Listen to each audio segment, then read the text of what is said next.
Shalom. Notre plus grand thème, l'appel.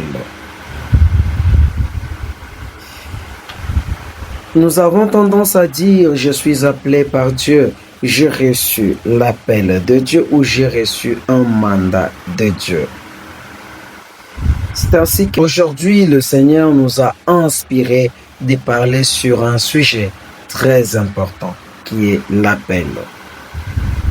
Nous avons trois passages bibliques à donner. Nous avons de Timothée chapitre 1 verset 9. Nous avons 1 Pierre chapitre 2 verset 9.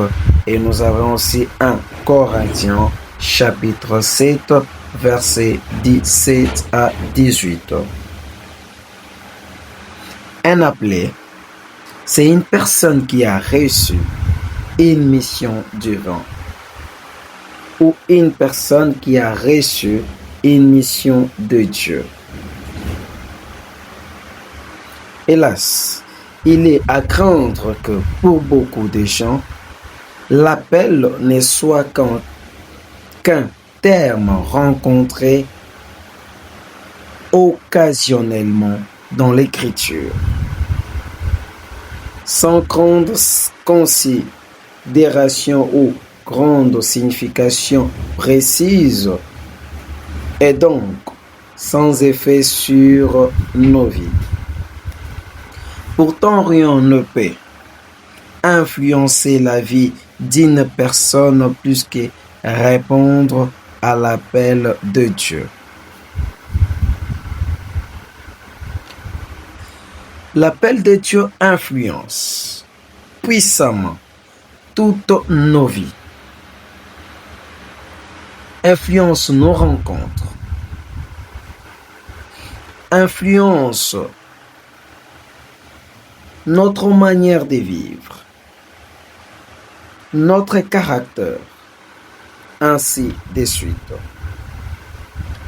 Lorsque Dieu t'appelle,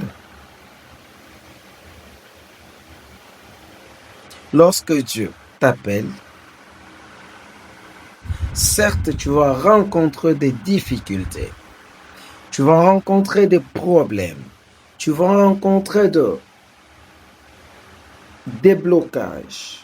Mais si seulement tu as reçu un mandat de Dieu, sache que malgré tout ce que tu vas rencontrer dans ta vie ou dans ta mission, tu sentiras la paix intérieure, la paix du cœur. La paix du cœur, c'est le premier signe qui nous rassure que réellement ce que nous faisons, nous sommes dans la volonté de Dieu. Et que ce que nous faisons, Dieu est dedans. Dieu nous accompagne. Dieu admet ça. Tant que tu pourras faire quelque chose et que tu ne sens pas la paix intérieure dans ce que tu fais, tu dois tirer très attention. Sinon, ce que tu fais n'est pas dans la volonté de Dieu. Car lorsque Dieu te donne une mission, Dieu doit t'assurer que ce que tu fais finira par réussir, quel que soit des problèmes que tu vas rencontrer.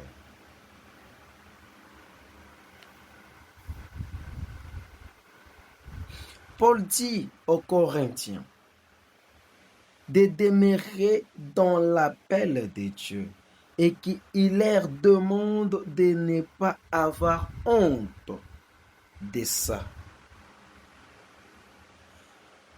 Dans une autre forme, Paul demande aux Corinthes,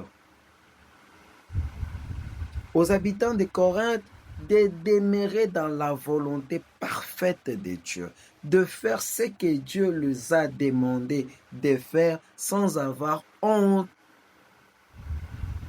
de ça. Qu'est-ce que Dieu t'a demandé de faire?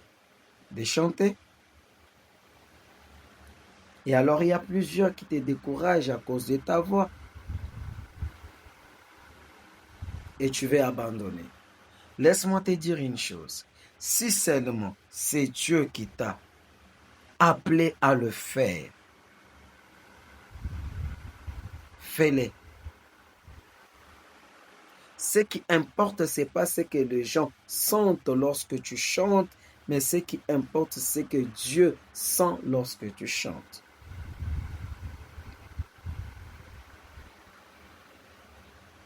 Tu es appelé à enseigner, à évangéliser, à prêcher, à gagner des âmes.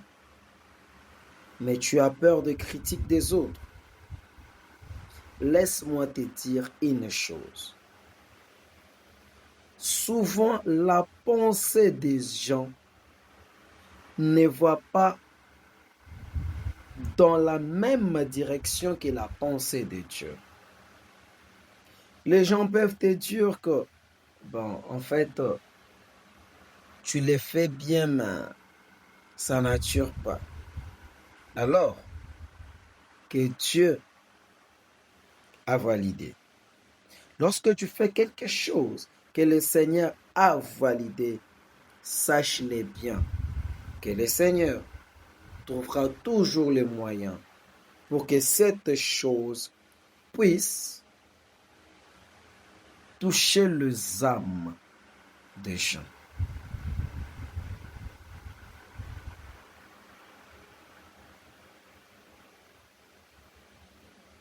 Tu ne peux pas être appelé par Dieu et que celui qui t'a appelé ne peut pas prévoir, n'arrive pas à prévoir une prévision pour accompagner son appel. C'est impossible. Lorsque Dieu donne une mission à quelqu'un, il donne toujours des moyens qui permettent à ce que ces derniers puissent atteindre sa mission.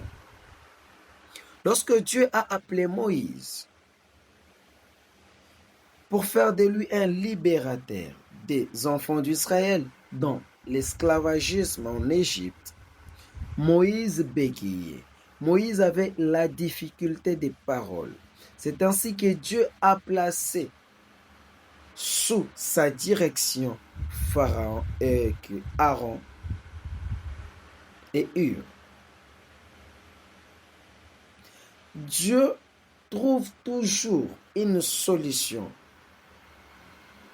pour étouffer ta faiblesse, s'il te plaît.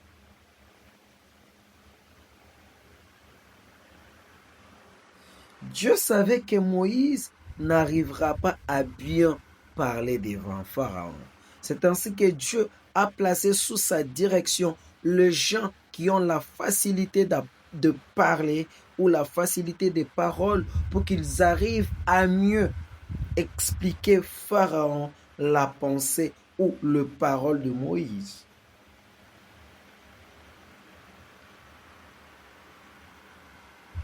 Alors,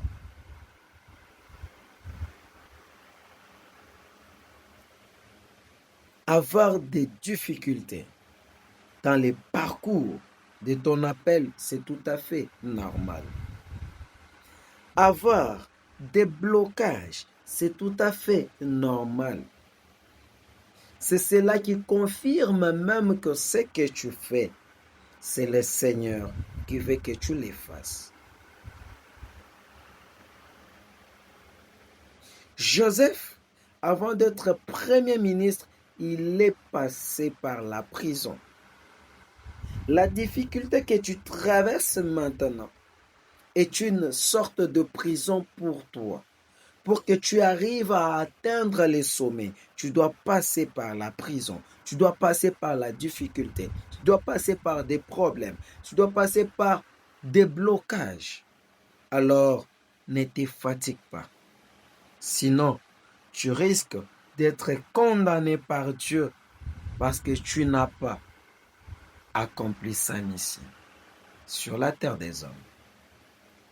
C'est quoi ton appel? Est-ce que tu es dans ton appel? Est-ce que ce que tu fais, c'est ce que le Seigneur a voulu que tu fasses? Ou tu fais juste parce qu'il faut le faire? Pose-toi la question. Que le Seigneur te bénisse.